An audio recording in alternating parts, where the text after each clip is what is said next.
Arte é uma coisa tão bonita que tem que ser para todos. Sem dúvida. Desvendar melodias. Olá, este é o Desvendar Melodias, o podcast RFM com uma segunda temporada, onde desvendamos muito mais do que melodias. Eu já estou aqui com a minha convidada de hoje para ter uma conversa que de certeza não vais querer perder. Vamos falar sobre o quê? Sobre humor e inclusão. Antes, deixa-me só dizer-te que podes ouvir o nosso podcast nas plataformas de podcasts, no YouTube e, claro, no site da tua RFM. Agora, vamos à nossa convidada de hoje. Ela tem um humor muito particular e uma rubrica aqui na RFM. Ninguém pode comigo. Tenho a certeza que já sabes quem é. Muito obrigada por teres vindo. Pipoca mais doce ou Ana Garcia Martins. Olá, obrigada pelo convite, eu é que agradeço. Olá, então, tu dizes em algumas entrevistas que tudo foi acontecendo assim um bocadinho na tua vida por acaso. Tu começaste a escrever porque gostavas de escrever, foste para Ciências da Comunicação, mas não sabias bem o que é que querias fazer, talvez jornalismo. Sais do curso, curiosamente com uma certeza muito grande de que querias experimentar rádio, mas depois acabaste na escrita através também de um estágio no jornal A Capital e depois continuas o caminho e quando crias o blog através de um curso de escrita humorística que estavas a fazer com o Ricardo Araújo Pereira, certo? Uhum. E era um bocadinho o sítio para pôr os teus TPCs. Mas o que eu queria entender é como é que a jovem que no liceu escrevia poemas, que gostava de escrever, entende que vou fazer um curso de escrita humorística porque é exatamente isto que eu quero. Eu quero mesmo é escrever humor. Como é que isto se define? Olha, porque eu acho que foram duas coisas que sempre estiveram muito presentes na minha vida desde que eu me lembro. O gosto pela escrita e a parte do humor.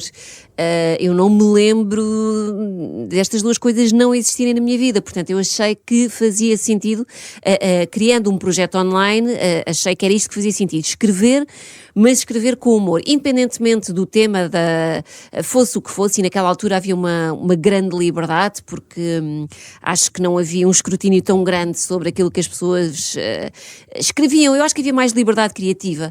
Uhum. E portanto eu era mesmo aquilo que eu queria fazer. Eu queria escrever e queria escrever coisas que eu achasse que eventualmente podiam divertir os outros. Portanto foi assim um bocadinho que isso começou. Fui fazer, vi que estava a ser lançado um curso de escrita humorística, que o Ricardo Araújo Pereira era o professor, era ele que dava o curso, e pensei, é mesmo isto que eu quero fazer. Portanto, vamos lá aqui tentar criar mais algumas ferramentas. E na altura estavam a aparecer os blogs, isto foi precisamente há 20 anos, foi em 2004, imagina, que idade é que tu tens? Eu tenho 27. Pronto, tinhas tu 7 anos, imagina. Exato. Já eu andava, eu já uma pessoa idosa, portanto já andava eu a criar blogs, porque estavam a aparecer, e eu achei, olha, isto é mesmo espetacular, para ir escrevendo os textos que ele nos pedia na altura, os exercícios que nos pedia, e depois obviamente aquilo foi ganhando alguma tração, foi ganhando alguns seguidores e fui-me entusiasmando cada vez mais com o blog. Hoje em dia, se alguém tiver um relativo reconhecimento, há a probabilidade de uma marca vir ter com a pessoa e, enfim, ganhar dinheiro com isso. Naquela altura isso não acontecia. Não. Quando é que tu recebes a primeira marca a vir falar contigo e a dizer, olha, eu queria fazer uma parceria? Olha, foi ao fim de uns bons anos de blog. Eu lancei o blog em 2004 e em 2008 ou 2009, ainda sem as pessoas saberem quem eu era, tive um convite para escrever, para lançar um livro com alguns dos textos do blog, e foi só nessa altura que eu dei a cara. E essa parceria, a primeira parceria que houve, terá sido para aí ao fim de 7 ou 8 anos de blog, portanto levou muito tempo, porque não havia isso de todo, não havia essa visão das marcas, não havia essa dinâmica, era tudo muito recente. Eu lembro-me que o primeiro contacto que eu tive foi de uma marca portuguesa, a Salsa, que me enviou um mail, portanto imagina isto para aí, sei lá, há uns 14 anos, não sei, por aí, 13, 14 anos, a dizer, olha, seguimos o teu blog, achamos que pode ser interessante fazer um passatempo com a nossa marca em que nós oferecemos uns jeans para tu sorteares entre os teus seguidores e oferecemos-te outro a ti como forma de quase de pagamento, não é? E aquilo para mim, imagina, era completamente inimaginável eu poder ter algum proveito com o blog, portanto de repente haver uma marca a dizer, temos aqui uns jeans para te oferecer, que ainda por cima não eram assim propriamente super acessíveis, aquilo para mim foi uma loucura. Eu fiquei completamente abismada com aquilo e, claro, avançámos para o passatempo. E é engraçado ter sido uma marca portuguesa a ter tido já essa visão. O caminho da publicidade vai passar muito por aqui, por criarmos engajamento através de pessoas que as pessoas possam considerar que de alguma forma são uma referência ou que possam influenciar os hábitos de consumo de quem as segue. Portanto, é engraçado ter havido de facto essa visão de mercado. Quando tu começaste a dizer às pessoas que te rodeavam, os que não sabiam, olhem, eu sou a Pipoca. O que é que eles diziam? Ficavam surpreendidos? Não? Não, acho que os meus amigos não ficaram muito surpreendidos. Alguns sabiam, obviamente, mas acho que não, porque reconheciam muito daquilo que eu escrevia ali. Reconheciam o tom sarcástico, assim um bocadinho corrosivo, ácido. Portanto, acharam que aquilo de facto era a minha cara. E era, porque era eu a escrever. Claro. Apesar da Pipoca ser, eu dizer na altura, que era um bocadinho um alter ego, mas eu acho que era mais forma de defesa do que outra coisa. Porque agora olho para trás e penso, não, aquilo era exatamente eu a dizer aquilo que eu queria, aquilo que eu pensava, mas que tinha que estar um bocadinho escondido por trás de uma personagem, porque se fosse só eu, Ana Garcia Martins, a assumir aquelas coisas, era só uma louca, não é? Portanto, acho que me escudava um bocadinho nisso. E claro, enfim, era humor, há muita coisa. Eu agora olho para trás, coisas que eu escrevia há 20 anos e penso que estava completamente descontrolada, não é? Mas tinha um contexto. Claro. Como eu dizia ao início, o escrutínio era muito maior, não havia tanta cobrança por parte dos seguidores, portanto havia uma liberdade que hoje em dia não existe, uma permissividade completamente diferente. Achas que hoje que se fala tanto em liberdade, acabamos por estar ao mesmo tempo muito livres e ao mesmo tempo muito presos? Não, eu acho que estamos muito mais condicionados, mas eu acho que sim. Por um lado eu percebo, porque também é sinal de que houve uma evolução. As pessoas estão mais exigentes e ainda bem, e estão mais preocupadas com uma data de temas e ainda bem, mas por outro lado acho que também caímos um bocadinho já no exagero? Num exagero que de repente não se pode dizer nada porque qualquer coisa, e imagina, para quem vive do humor e da criatividade, eu sinto muitas vezes limitada porque tenho que pensar 870 vezes como é que eu vou escrever uma coisa de forma a que não ofenda alguém. Há sempre alguém, invariavelmente, que se vai sentir ofendido. Portanto, eu entendo isso e acho louvável que, de facto, estejamos mais atentos e mais sensíveis a uma data de questões, mas, por outro lado, também calma, pessoas. Não é para isso tudo, calma. Dizes que és muito dura contigo própria e que tens muito o síndrome do impostor, que é algo que eu também me identifico muito. Eu estou sempre à espera que venha um ouvinte e que diga: este episódio está uma verdadeira porcaria. E quando o episódio sai, eu estou sempre em pânico, tipo, é hoje que vai acontecer. Mas como é que alguém que faz um blog com um propósito que não era ser público ou que não era de todo ter uma vida pública, de repente começa a gerir este síndrome do impostor, mais todas as oportunidades que a vida pública dá, num bom e num mau sentido, porque isto traz coisas boas, traz coisas menos boas. Como é que se gera tudo isto a acontecer quando não era isso que se previa? Sim, não era de todo. Quando eu criei o blog há 20 anos, não havia ninguém a viver de um blog, a trabalhar, a assumir a assumi-lo como uma profissão. Nunca foi esse o meu desejo, porque nem sequer sabia que isso era possível acontecer. Foi uma coisa que foi acontecendo.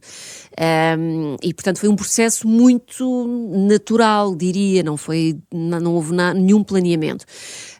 E claro que à medida que isso vai acontecendo, também vai havendo um maior sentido de responsabilidade, porque de repente há mais pessoas que te leem, de repente há marcas envolvidas que te estão a pagar para tu fazeres um bom trabalho, e portanto já não posso ser só, não me permite ser só aquela pessoa que aos 23 anos criou uma coisa para se divertir, para falar sobre tudo o que lhe passava na cabeça. Perdeu um bocadinho o encanto. Ou não? Eu acho que sim, perdeu o encanto, perdeu a espontaneidade, era aquilo que eu dizia, quando de repente já tens de pensar muito bem no que é que vais escrever para não melindrar ninguém ou para não seres cancelado. Eu sinto, obviamente, que sinto essa limitação. Por outro lado, eu acho também, agora com o avançar da idade, também estou um bocadinho a voltar à minha gênese, que é, tenho 43 anos, quase 44, sou isto, não sou outra coisa, portanto já tiveram tempo para se habituar à minha figura e ao meu tipo de humor e decidirem se gostam ou não, e se não gostam, está tudo bem, há 388 mil outros conteúdos que podem seguir de outras pessoas que falam, enfim, não és obrigado a seguir ninguém, podes fazer uma triagem e só seguir quem de facto produza conteúdos que te interessem. Exato. Não sinto, é que eu tenha de mudar os meus porque há pessoas que não gostam e se manifestam.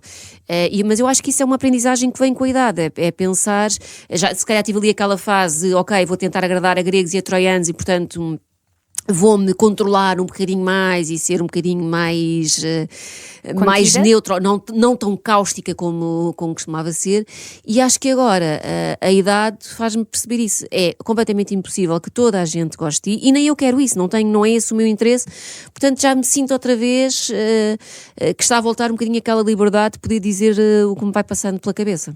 Sim, tu dizes muitas vezes que não queres ser a Suíça, que para ti isso não faz sentido. Sim, não quero ser uma pessoa neutra que agrada a toda a gente, porque isso obrigar-me-ia a ter de me privar de produzir as coisas da forma que eu quero, com o tipo de linguagem que eu quero, com o humor que eu quero, e portanto a ser assim prefiro não fazer nada. E a fé? Onde é que entra na tua vida? Olha, eu sinto que sou uma pessoa de fé, não sei se sou, não sou propriamente religiosa, não serei a católica mais praticante, mas há esse lado de fé que eu consigo destrinçar enfim, a componente da católica e da igreja e de tudo que está associado à componente da fé. Acho que consegues separar esses dois mundos, porque há muita coisa, sendo católica, há muita coisa que eu questiono no setor, por assim dizer. Imagina, eu fui fazer catequese para adultos aos 30 e tal anos, precisamente porque havia coisas que eu não percebia, havia coisas que eu tinha dúvidas e que eu queria perceber melhor, e portanto não tive problema nenhum em assumir. Eu quero saber mais sobre isto, eu quero perceber mais, e portanto com 33 anos, acho eu, fui fazer, já tinha andado em miúda, depois desliguei-me porque, enfim, achei que aquilo não tinha nada a ver comigo, não me revia nada daquilo, foi mais uma imposição dos meus pais do que uma vontade minha propriamente dita, portanto achei que fazia sentido eu voltar e ser porque eu queria e porque havia questões que eu queria perceber melhor. Há coisas que eu continuo a não compreender, há coisas que eu continuo a não aceitar, que não fazem sentido para os meus valores, para a minha forma de vida, para aquilo que eu defendo, mas a fé está lá, e isso é uma coisa inabalável.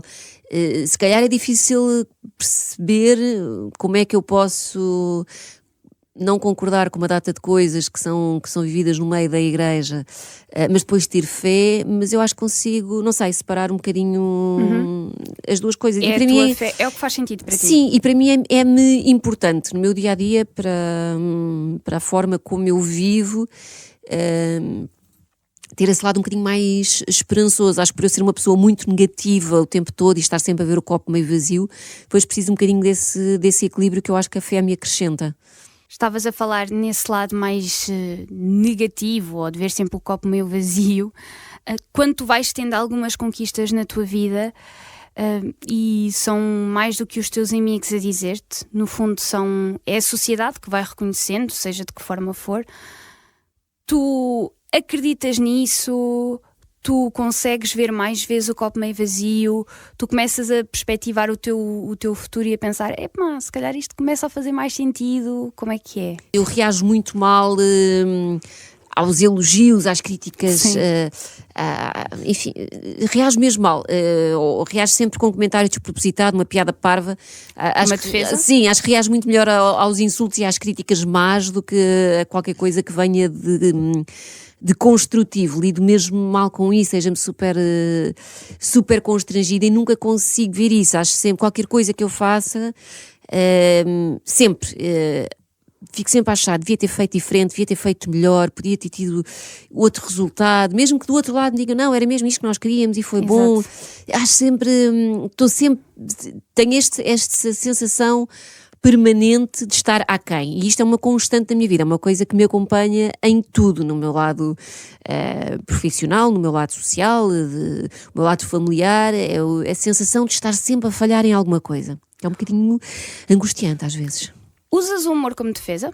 Completamente, completamente. Eu estou sempre a dizer isto, já disse isto em várias entrevistas, que o humor é o que me faz sair da cama muitas vezes, não é? Se eu não vivesse a vida com humor e não encarasse uma data de situações, até já graves e pesadas, que se passaram na minha vida com humor, ser-me muito difícil sair da cama para cumprir as funções vitais que tenho para cumprir todos os dias.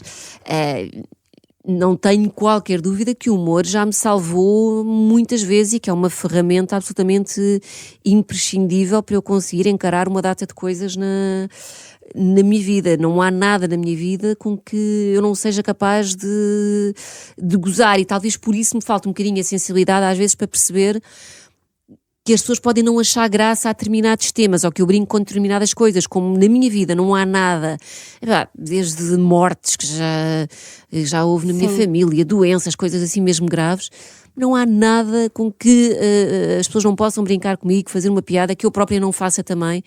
Por isso é-me realmente difícil às vezes lidar com as sensibilidades alheias, porque eu penso, se eu estou na boa com isto, toda a gente tem que estar, e não é verdade, como é óbvio, não é verdade.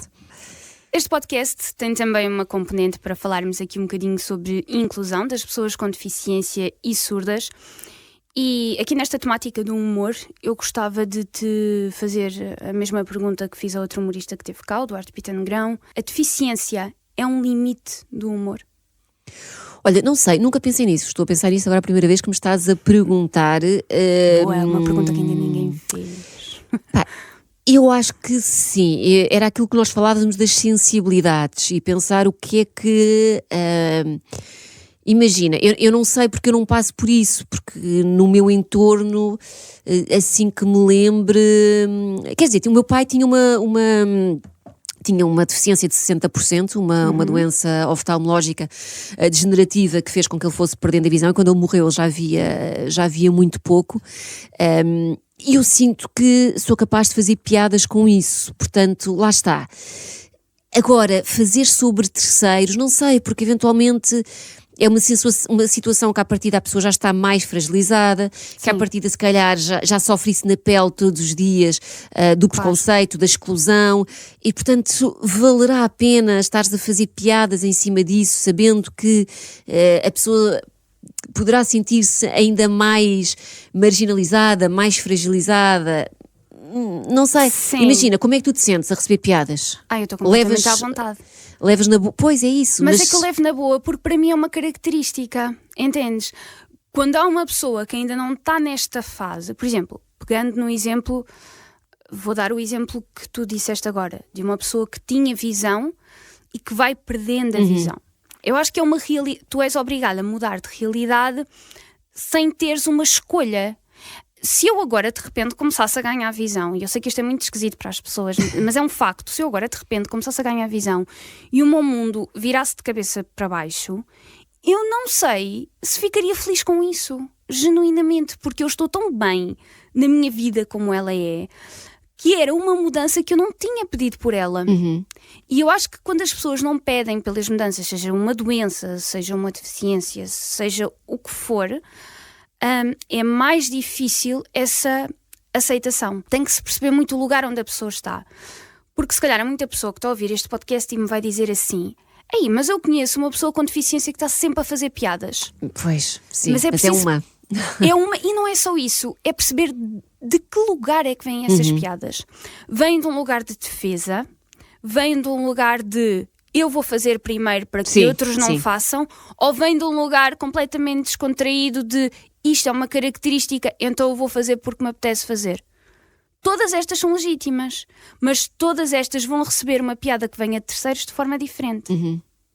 Sim, e a sensibilidade da pessoa também é diferente. Às vezes basta naquele dia a pessoa estar um bocadinho mais fragilizada, mais sensibilizada com alguma coisa que lhe aconteceu, ou ter sentido que de alguma forma a sua limitação naquele dia lhe causou algum transtorno que ela não estava a contar, e se calhar já não vai estar tão receptiva a uma piada.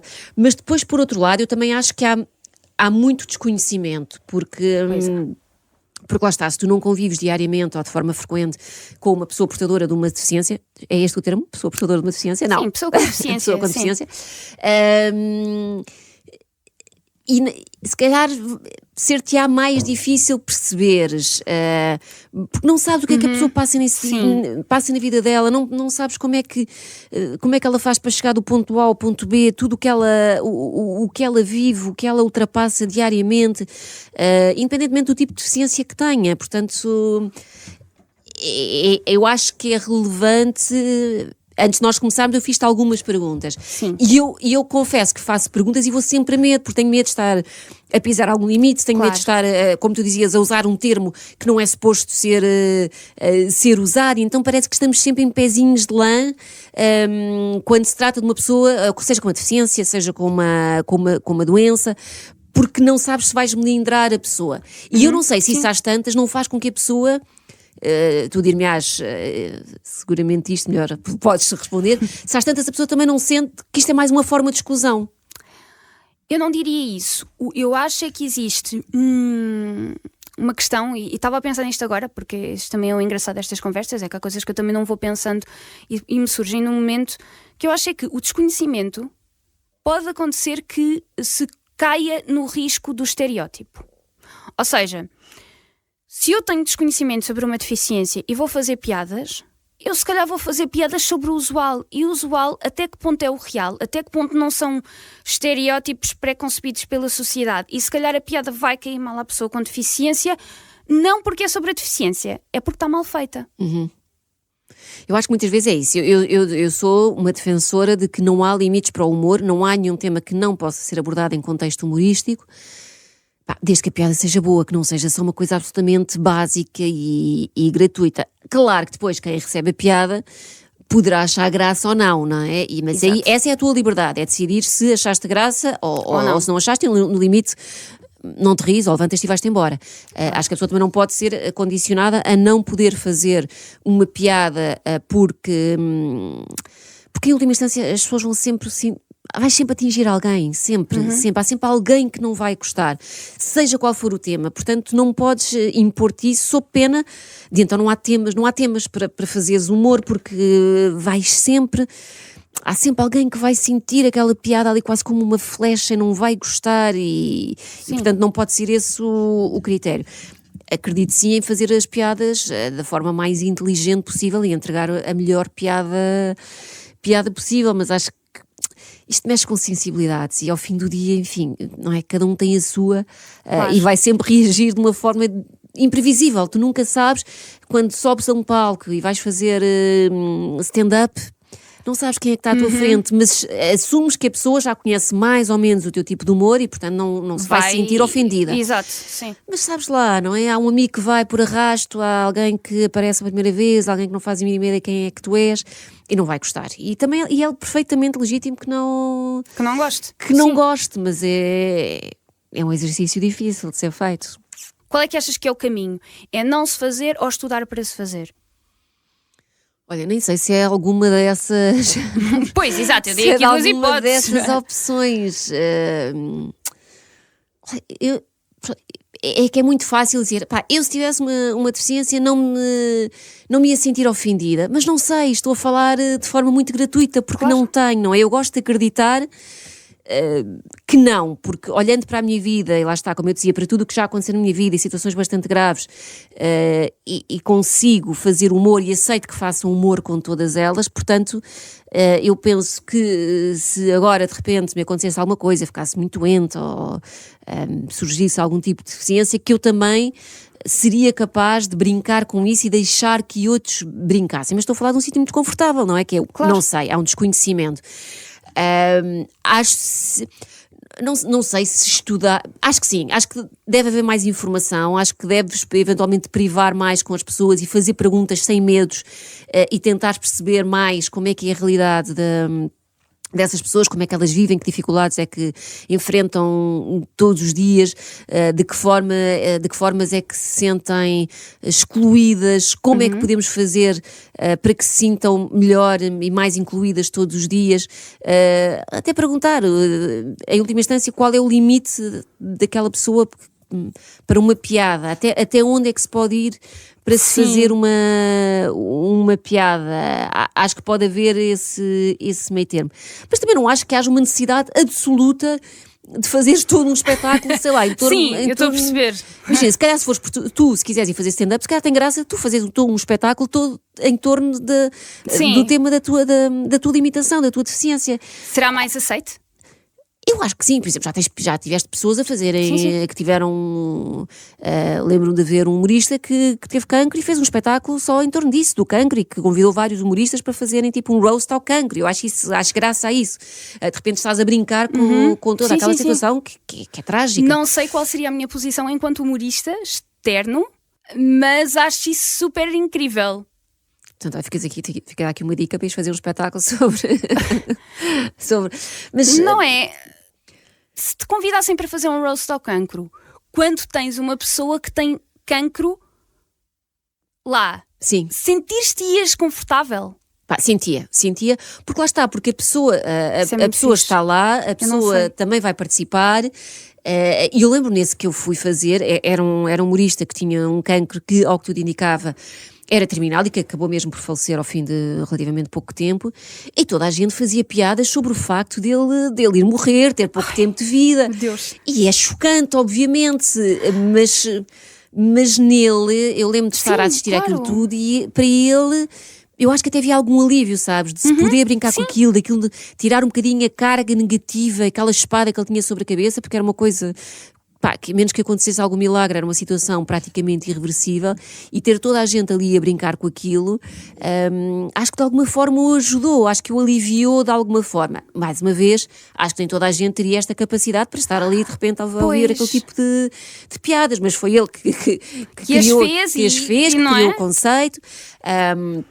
Portanto, voltando um bocadinho à tua pergunta, para mim não me faria sentido, olha, vou fazer um espetáculo todo, 1 hora de espetáculo em torno do tema das deficiências. Não, porque não é a minha realidade, porque não conheço o suficiente, não sei.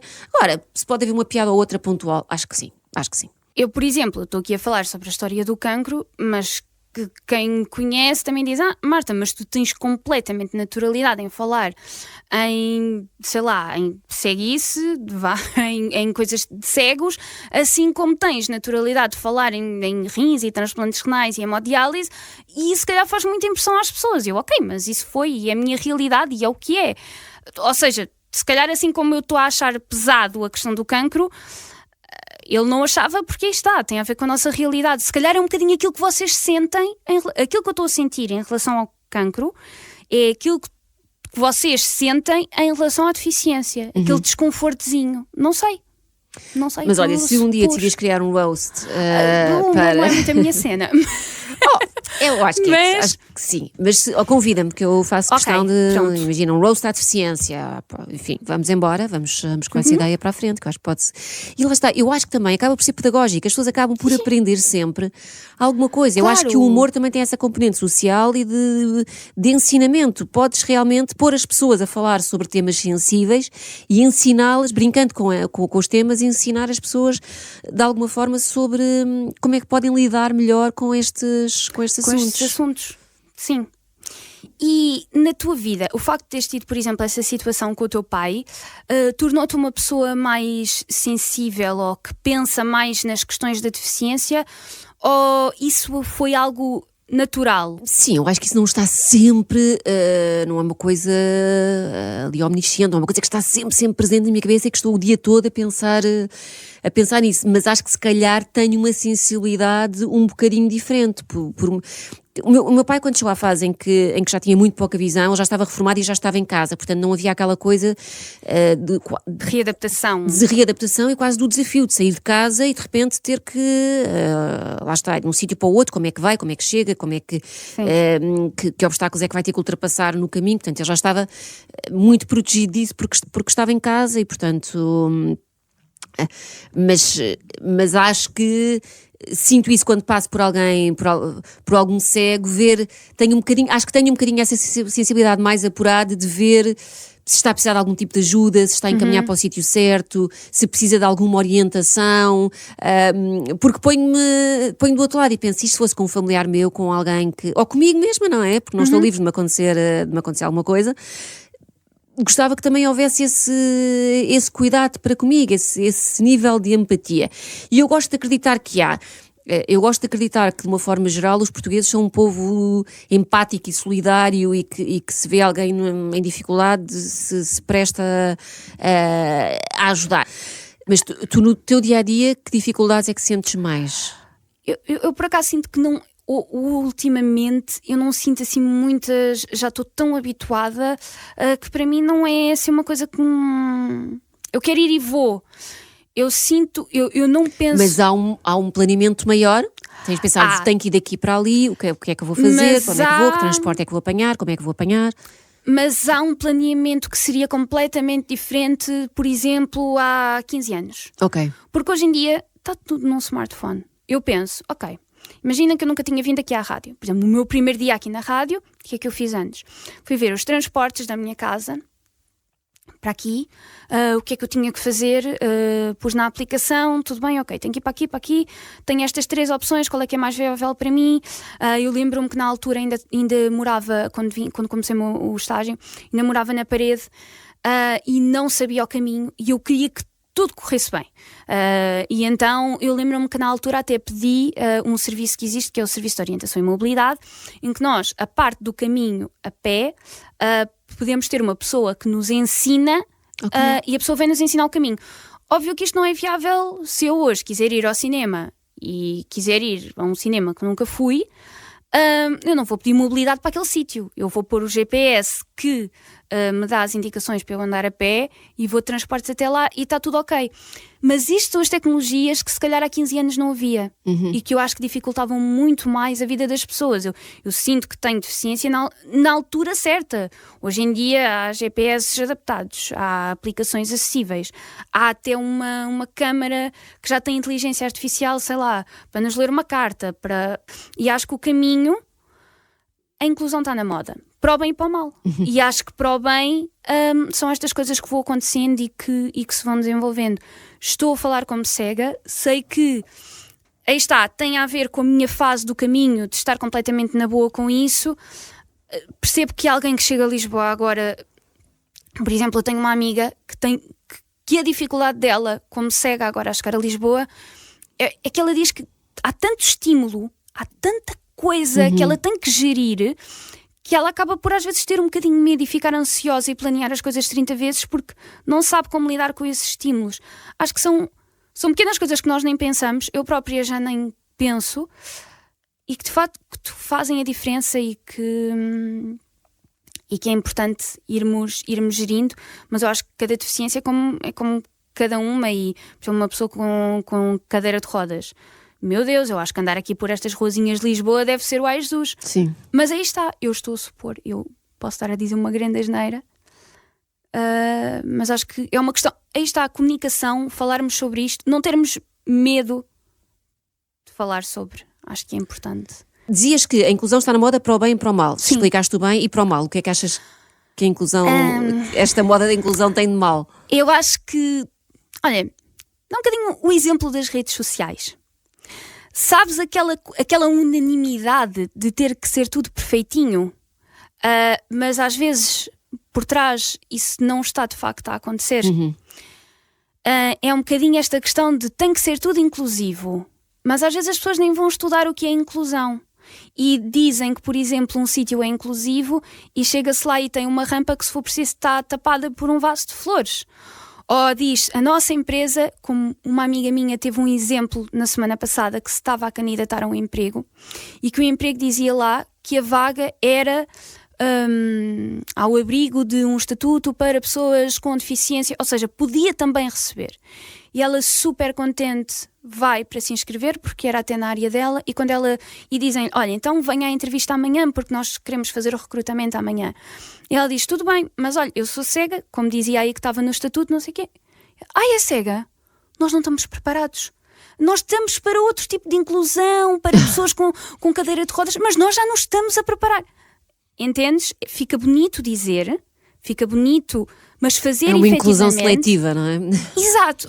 Não diria melhor. Uma inclusão seletiva, uma inclusão para que se veja que é inclusivo, mas não para que se faça inclusivo. E acho que é preciso ter muito cuidado com isto. Eu não acho, e nunca achei, e foi uma coisa que eu sempre gostei na RFM, que é, eles nunca, e aqui nunca se fez um alarde de nós somos uma rádio inclusiva, porque não é preciso. E no entanto eu estou aqui e nunca me senti excluída. Houve as adaptações, tudo bem, vamos fazer as adaptações, vamos fazer o que se tem que ser feito, e seja nos estágios, seja agora com este projeto, eu senti-me incluída. E não é preciso fazer alarde disso. Se se pode fazer, está tudo certo, que se faça, mas que se faça com legitimidade para isso, para depois também ajudar outros. Normalmente, eu costumo perguntar se existe alguma história, se tens alguma história com questões de inclusão ou com pessoas com deficiência, ou quando eu tenho alguma história eu costumo trazê-la, e hoje tenho uma, portanto vou-te trazer. Eu tenho, olha, foi essa amiga do emprego, a Maria. A Maria é muito tua fã. Ela, oh meu Deus, vais entrevistar a Pipoca, oh meu Deus! E ela, com 14 anos, foi operada aos olhos e teve muito tempo sem ir à escola. E ela não tinha nada para fazer, e um dia descobriu o teu blog. E ela ficou completamente... Ela ama escrever, tirou Ciências da Comunicação, enfim. E na altura ela ficou completamente maluca com os teus textos, ela adorava tudo, lia tudo. E leu o blog. Ela tem atualmente 22 anos, portanto ela tinha 14, o teu blog já tinha bastantes anos. E ela leu os textos todos bem em 3 meses. Uma coisa. E ela começou a apaixonar-se pela escrita, começou a gostar de escrita, de humores. Ainda hoje te tem como referência. E ela diz que naqueles meses em que, para uma adolescente que quer estar com os amigos, que quer aproveitar a vida, tinha que estar ali em casa, o teu blog foi aquele arzinho fresco e aquele humor que ela precisava para passar aquele tempo. Como é que tu te sentes quando percebes que o teu humor faz isto às pessoas? Olha, para já fico muito contente e mando um beijinho à tua amiga. Para mim é isso, eu sempre achei que o humor pode ser terapêutico e sempre tive um bocadinho esse feedback de pessoas, ainda hoje acontece, pessoas, olha, estava a ter um dia horrível no trabalho, ou com a família, ou no que seja, e passei no teu blog, ou passei no teu Instagram e vi aquele teu conteúdo e já me ri, já aliviei um bocadinho, já vou mais leve, e eu gosto muito disso, gosto muito de saber que o humor pode ter esse efeito nas pessoas, de lhes tirar um bocadinho a carga que todos os dias temos em cima. E portanto, obviamente, fico feliz por saber que fiz a diferença nesse período um bocadinho mais crítico da tua amiga e que ela encontrou ali motivos para rir, quando se calhar a única vontade que ela tinha era de chorar por estar fechada em casa e não poder estar a curtir a vida como deveria estar aos 14 anos. Portanto, deixa-me obviamente feliz de saber que isto acontece. Claro, fico muito contente. Para terminares, para ti, incluir é? Olha, eu acho que é aceitar e facilitar. Muito obrigada. Olha, adorei vir aqui, adorei esta experiência. Muito obrigada, também gostei muito. Obrigada. Para a semana, há mais. Conto convosco para virem comigo desvendar melodias e muito mais. Desvendar